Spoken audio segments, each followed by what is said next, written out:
Hey everybody, welcome back to Kill Jester, and this is Chase Stanley, your host. And today we have a Hoover text that we're going to be analyzing.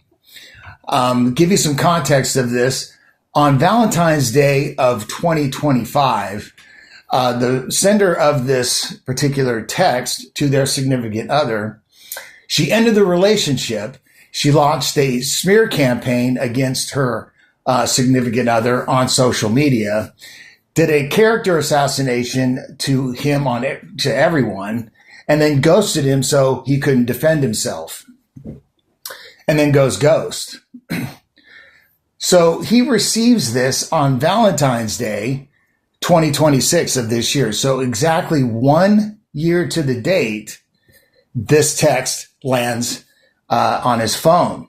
Now, there's something about narcissistic people and milestone dates. I don't have any scientific proof, but I've seen this pattern over and over. They blow up relationships on holidays, anniversaries, birthdays, and they come back on those same dates. So this is a Hoover, and it's pretty manipulative. But again, we're going to break it down, and we're going to analyze it. So it's up there on your screen. I'm going to read it once, and then we'll go over with forensic statement analysis, and we'll see what's going on. They start out, I hate how you're the bad guy, though, because I know you're not, but you're viewed as one to everyone close to me, which does upset me. And it causes me to spiral because I hate that I even let that happen. And I wish I defended you more and didn't make you to be such a villain. You're right, though. At the time, it was either blow up my life or make you the villain. And I chose the easy option, which was weak of me, and I'm sorry. I'm sorry I can't just accept my feelings because I care too much about others' people's to really feed my own happiness. I've done a lot of thinking, and I think I've told you before it was shitty of me, and to make you feel so crazy and play with your feelings was literally insane. The truth is, I'm in constant battle in my mind, even a year later. I tell myself eventually I'll stop wondering about you or thinking about HOTS. Unfortunately, not a day has gone by where I haven't thought of either one. I don't know if I'm just holding on to a fairy tale idea or what. My brain short circuits every time I think about it, and it truly makes me ill. So to be honest, I have pushed it way, way down. Something I've never even done before. I'm horrible at pushing down emotions. I hope I'm making sense. I'm really anxious because I know a lot of people would be mad if they knew I was texting you right now. So there's the Hoover text in entirety. And just to give you a little bit of context before we go in, for 1 full year, radio silence. He's been branded the villain to everyone in her life. His reputation's been destroyed. No explanation, no closure, no nothing. So on Valentine's Day 2026, exactly 1 year to the date, she sends this to him. Why Valentine's Day again? Why exactly 1 year? Because narcissistic people love symbolism. They love milestones, and they love keeping you on their hook. So this isn't really an apology. It's a Hoover, but let's just show you exactly what she's doing here. So we'll start with the first line. She says, I hate how you're the bad guy, though, because I know you're not, but you're viewed as one to everyone close to me. So right out of the gate, look at this structure. I hate how you're the bad guy. But notice, she's not saying I'm going to fix it. She's not saying I told them the truth. She's saying she hates that it happened. That's passive regret, not active amends. You're viewed as one to everyone close to me. The smear campaign is still active. Everyone still thinks he's the villain. She hasn't corrected any of the record. So this is performative remorse. Expressing regret about consequences while taking no action to repair the harm, saying you feel bad without doing anything to make it better. which does upset me and it causes me to spiral. Wait, she's upset. She's spiraling. So he's the one whose reputation has been destroyed, but she's centered her own emotional distress. This is victim narrative inversion, making yourself the victim of the harm you caused. It upsets me that I hurt you, puts the focus on their suffering, not yours. Because I hate that I even let that happen, and I wish I defended you more and didn't make you to be such a villain. I wish I defended you more. Translation, I didn't defend you at all. In fact, I actively attacked you. Didn't make you be such a villain. She admits she made him a villain, but it's phrased as regret, not as confession with a plan to fix it. This is admission without amends. Confessing wrongdoing, but offering no plan to repair it. The confession is meant to make you think they've changed, but without action, it's manipulation. They continue. You're right, though at the time it was either blow up my life or make you the villain, and I chose the easy option, which was weak of me, and I'm sorry. So this is crucial. Listen to the binary she's created. Blow up my life or make you the villain. Notice what's missing. There's no have an honest conversation or end things respectfully or take about accountability for your part. She's creating a false binary. Only two options existed and both were about her. So that means presenting only two options when more exists, usually to justify the choice you made. It was either X or Y, removes all other possibilities and makes your bad choice seem inevitable. Blowing up my life means what? Tell the truth? That would blow up her life? Why? Because the truth makes her look bad. That's why. I chose the easy option, which was weak of me. She's framing destroying someone's reputation as weak, not cruel, not abusive, just weak. So that's minimization through self-deprecation, calling your harmful behavior a character flaw, weak or selfish, instead of what it was, abusive and cruel. Makes it sound like a mistake instead of a choice. They continue. I'm sorry I can't just accept my feelings because I care too much about other people's to really feed my own happiness. Hold on. Let's unpack this. I can't just accept my feelings. She's saying the reason she destroyed him was because she cares too much about what other people think. So she's the victim of her own empathy. She cares so much about others that she sacrificed him and her own happiness. This is martyrdom through people-pleasing, positioning your harmful choices as self-sacrifice. I care too much about others makes you sound noble when you're actually protecting your image. But here's the thing. If she actually cared about other people's feelings, she would have cared about his feelings. She would have cared about the truth. She doesn't care about other people. She cares about what other people think of her. That's not empathy. That's image management. They continue. I've done a lot of thinking, and I think I've told you before, it was shitty of me, and to make you feel so crazy and play with your feelings was literally insane. Stop. This is the most important line in the entire text. Make you feel so crazy and play with your feelings was literally insane. She's admitting to gaslighting. She made him feel crazy. She played with his feelings. She knows she did this. This is conscious manipulation confession. Admitting you deliberately manipulated someone. This is different from I didn't realize. She's saying she knew what she was doing. So why is she admitting it now? Two reasons. She wants credit for self-awareness. Look how evolved I am. I can admit I gaslit you. Give me points for honesty. She's testing if you'll take her back. If you accept this confession without demanding real amends, she knows she can do it again.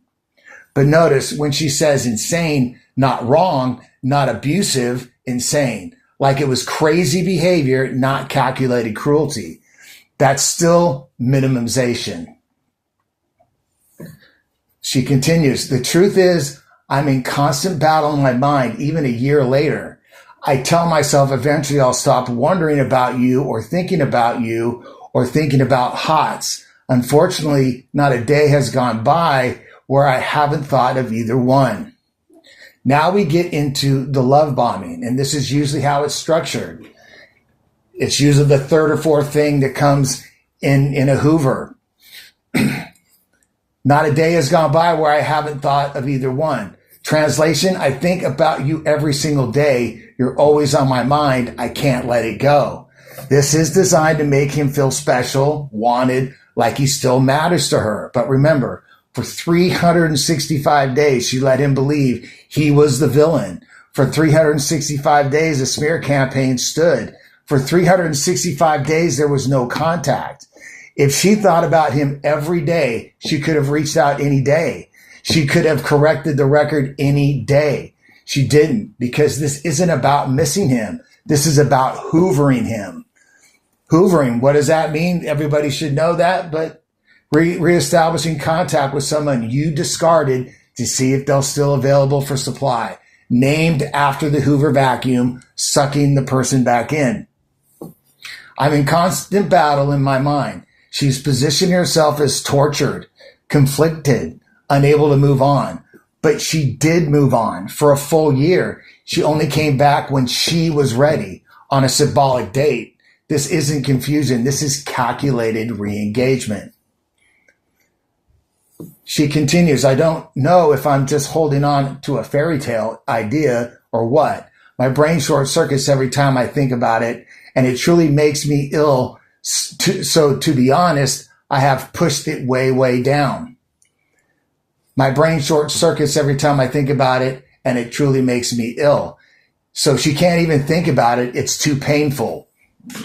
But she is thinking about it enough to send this text on Valentine's Day, exactly 1 year later. This is strategic helplessness, claiming you're too overwhelmed, confused, ill to deal with something, which absolves you from taking action while keeping the door open. I have to push it way, way down. Something I've never even done before. I'm horrible at pushing down emotions. She wants credit for being emotionally open. I'm horrible at pushing down emotions, while simultaneously saying she's avoiding this. Push it away, way, way down. So which is it? Are you someone who doesn't push down emotions? Or are you someone who pushed this way, way down? It can't be both. This is contradictory self-characterization designed to make her seem deep and complex. They continue, I hope I'm making sense. I'm really anxious because I know a lot of people would be mad if they knew I was texting you right now. And she ends with, I hope I'm making sense, seeking validation. Do you understand me? Am I communicating well? I'm really anxious because I know a lot of people would be mad if they knew I was texting you right now. This is risk performance, emphasizing the risk you're taking to contact someone to make the contact seem more meaningful. I'm risking so much to reach out to you makes you seem brave and the gesture seems important. But think about it. The same people who would be mad are the people she convinced he was the villain. She could fix that. She could tell them the truth. She won't because then she'd lose the victim status. The risk she's taking is performative. So there's the analysis. So what's missing in this? So let's talk about what's not there, because in forensic statement analysis, omissions matter just as much as the inclusions. Any plan to correct the smear campaign. She admits she made him the villain. Everyone thinks he's the bad guy, but there's no offer to tell people the truth. Any concrete apology. I'm sorry appears twice, but is vague. Sorry for what exactly? She's lists behaviors, but doesn't commit to changing anything. An acknowledgement of his experience. This entire text is about her spiral, her battle, her illness, her anxiety. His pain, not mentioned once. Any request for forgiveness or reconciliation. She doesn't ask for anything. No, we can talk. No, will you forgive me? She just shares her feelings and disappears again. Any explanation for the timing? Why now? Why exactly 1 year later? Why Valentine's Day again? She doesn't address it because addressing it would reveal this is calculated. Any mention of what she did wrong specifically? She said she made him feel crazy and played with his feelings. But what about the smear campaign, the ghosting, the character assassination? Nothing there. So let's talk about the timing because you mentioned something important. There's pattern with narcissists and milestone dates. So why do they blow up relationships on holidays? Well, for one, maximum impact. Holidays are emotional. Breaking up on Valentine's Day hurts more than breaking up on a Tuesday. Symbolic power.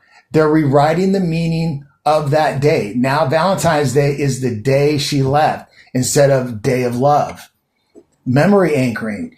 You'll never forget the date. Every year it comes back. That keeps them in your mind. Why do they come back on the same date?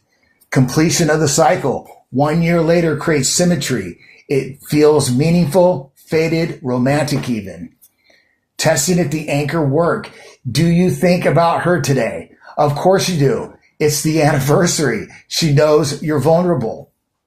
Symbolic, rebirth. 1 year ago, she destroyed it. 1 year later, she resurrects it. She's writing a story where she controls the narrative. It's a hoovering strategy. Anniversary dates make people nostalgic. You're more likely to respond emotionally, not logically. So this isn't coincidence. This is calculated. And it's a pattern you see over and over with manipulative people. All right, so my verdict on this, here's my forensic verdict on the text. This is a Hoover attempt disguised as an apology. It's a manipulation on the scale is 8 out of 10. Why so high? Because she is very tactical. Performance remorse. Says she feels bad. Does nothing to fix it. Victim narrative inversion. Centers her own suffering. Admission without amends. Confesses but offers no repair. False binary. Makes destruction seem like the only option. Minimization calls abuse weakness. Martyrdom frames selfishness as self-sacrifice. Gaslighting admits conscious manipulation. Love bombing. I think about you every day. Strategic helplessness. I'm too confused, ill to take action.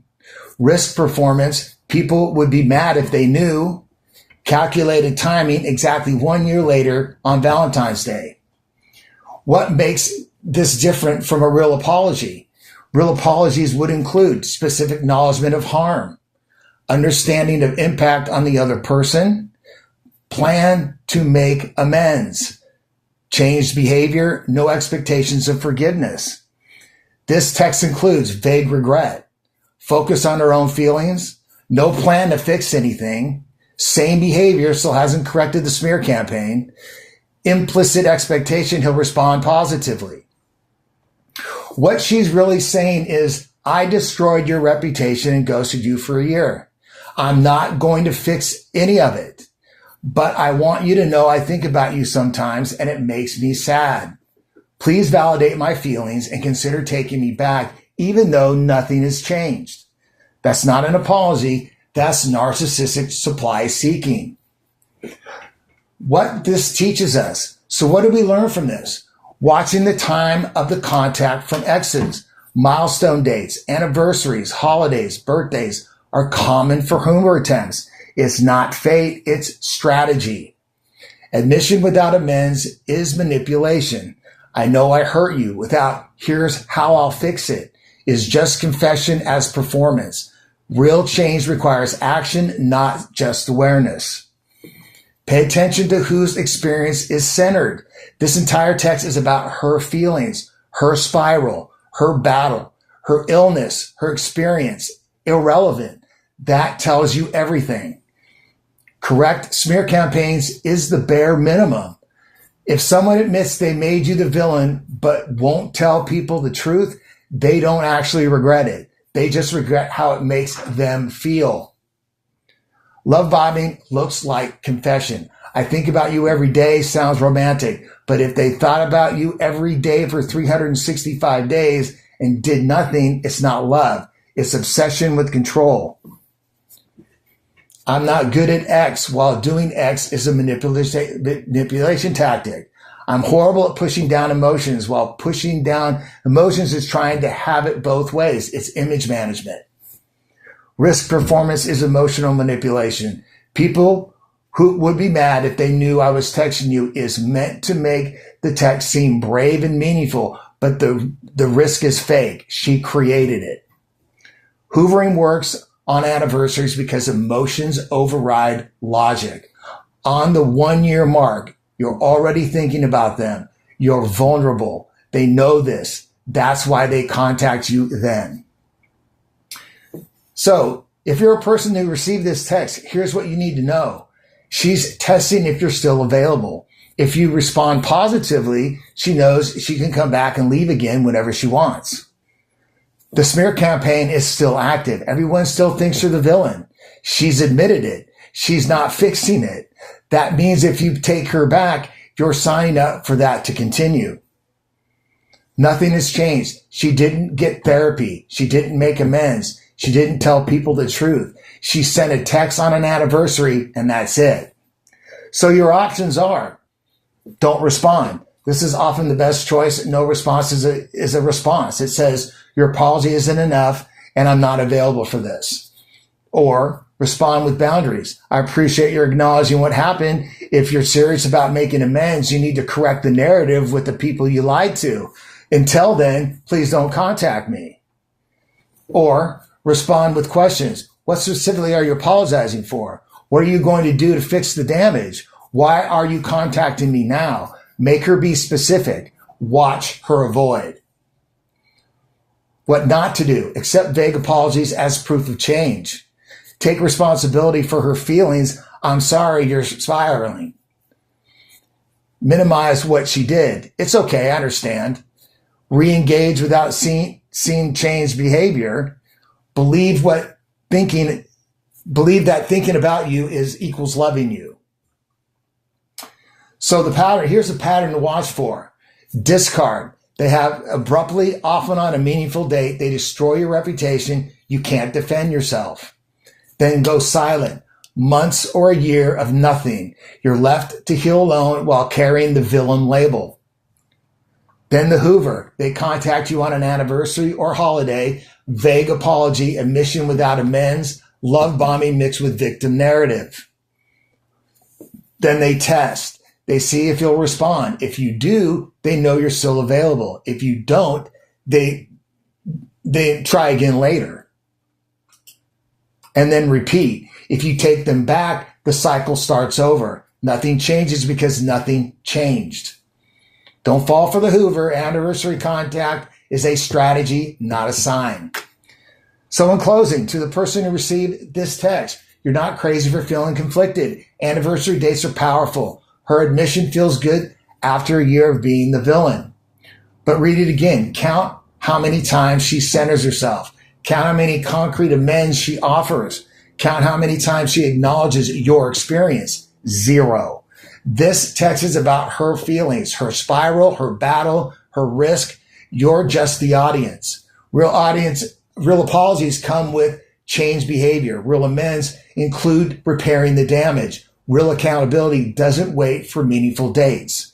This is a Hoover. Recognize it for what it is. If you have a Hoover text on Valentine's Day manipulation story, send it to killjester1 at Proton.me. Contacts helps. What happens before? How long the silence was? What has changed? If this analysis helped you see through anniversary manipulation tactics, hit that like and subscribe. And remember, apologies without action are just words. Don't mistake confession for change. And we'll see you in the next one.